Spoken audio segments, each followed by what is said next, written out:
Hello बच्चों। जिन भी बच्चों को इंग्लिश रीडिंग में काफ़ी ज़्यादा दिक्कत होती है उन सभी के लिए ये वीडियो बहुत ही इंपॉर्टेंट होने वाली है, क्योंकि इसमें मैं आपके लिए बहुत ही आसान तरीके से बताने वाला हूँ। इसमें जो भी वर्ब दिया गया है ये भी सिखाऊंगा, टेंसेस दिए गए हैं ये भी सिखाऊंगा, और साथ ही साथ इसमें नए नए वर्ड मीनिंग देखने को मिलेगा जो स्पोकन में काम आएगा। सबसे बड़ी बात है ये, ठीक है। इसलिए अगर चैनल पर नए हैं तो चैनल को सब्सक्राइब कीजिएगा, वीडियो को लाइक कीजिएगा और शेयर कीजिएगा। चलिए मैं बिना देरी के वीडियो को स्टार्ट करता हूँ। देखिए आज का टॉपिक है the ant and the broken leaf, यानी चींटी और टूटा हुआ पत्ता। लीफ मतलब क्या होता है? पत्ता होता है, ठीक है। चींटी और टूटा हुआ पत्ता, इस टॉपिक को मैं आपको पढ़ा के समझाऊंगा एक एक करके, ठीक है।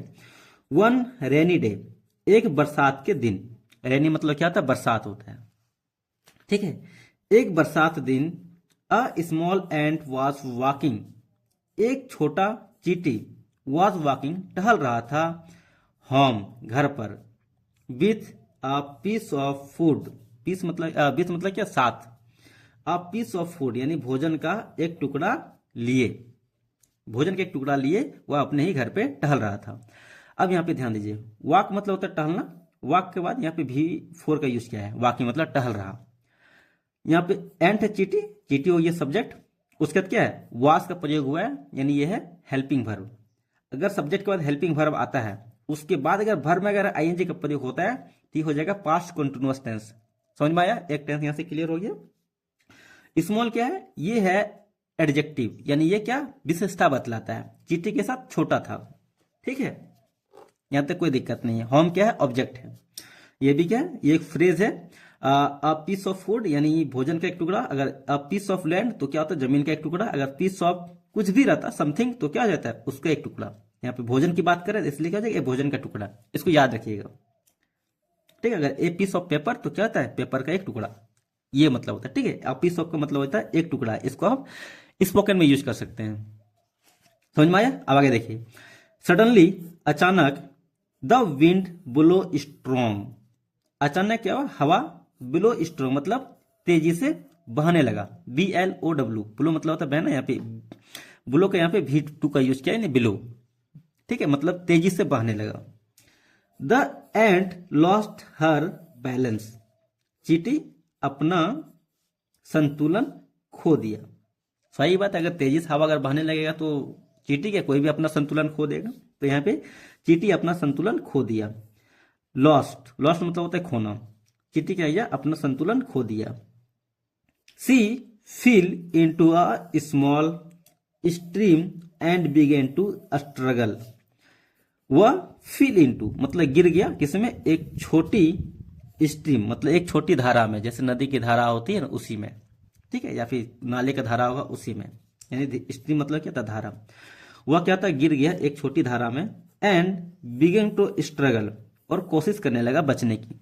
बिगेन मतलब शुरू किया, तैरने का, बचने का, ऐसे ही, ठीक है। स्ट्रगल मतलब होता है कोशिश करना, संघर्ष करना, और संघर्ष करने लगा। बात समझ रही है? उसके बाद क्या था? A dog sitting on a tree branch saw the ant. अब यहां पे ध्यान दीजिए, अ डॉग, डॉग मतलब क्या होता है? कबूतर, DOVE डॉग। कबूतर का अदर्स वर्ड क्या होता है इंग्लिश में? जैसे एक डॉग हो गया, और क्या होता है आप कमेंट में बताइएगा। अ डॉग सिटिंग यानी एक कबूतर बैठा हुआ था, ऑन द ट्री ब्रांच यानी पेड़ की शाखा पर। ऑन मतलब हो गया पर, और ट्री ब्रांच मतलब पेड़ की शाखा पर। और देखा चींटी को, फाइटिंग लड़ते हुए, ऑफ हर लाइफ यानी अपने जीवन से लड़ते हुए वह देखा। विदाउट थिंकिंग बिना सोचे, विदाउट मतलब होता है के बिना, थिंकिंग ट्वाइस बिना कुछ सोचे मतलब ज्यादा सोचे बिना। The dog picked a leaf, कबूतर ने उठाया एक पत्ती को। और फिर क्या होता है? ठीक है, बिना सोचे मतलब पत्ती को उठाया। ड्रॉप इनटू द वाटर, और ड्रॉप मतलब क्या? डालना, ठीक है, डाल दिया। इट मतलब इसे, यानी इसको, किसको? पत्ती को डाल दिया। इनटू द वाटर यानी पानी में। इनटू मतलब हो गया में, ठीक है। अगर कोई भी चीज अगर गतिशील अवस्था में अगर अंदर की ओर आता है या फिर कुछ करते हैं तो उसमें इनटू का यूज करते हैं, ठीक है। और पानी में डाल दिया। एंड सेड, और कहा, क्लैम ऑन, चढ़ जाओ। ऑन मतलब पर, ठीक है, इस पर चढ़ जाओ। यहाँ अगर इट भी लगता तो अच्छा होता, कोई दिक्कत नहीं था, अगर नहीं भी चलेगा, ठीक है। क्लॉम ऑन इट मतलब इसके पे चढ़ जाओ और चढ़ जाओ, ये कहा दिया। फिर देखें तो क्या होता है, the ant climb on to the leaf, चींटी चढ़ गया, ऑन टू मतलब क्या, के ऊपर, लीफ मतलब पत्ती, पत्ती पर चढ़ गया। CLIMB, क्लैम मतलब होता है चढ़ना, क्लैम का यहाँ पे सेकंड फॉर्म का यूज किया गया क्लैम, क्योंकि सब्जेक्ट, सब्जेक्ट के बाद जब भी आता है वो क्या होता है, सेकंड फॉर्म आता है, तो क्या था, क्लैम यानी चढ़ गया।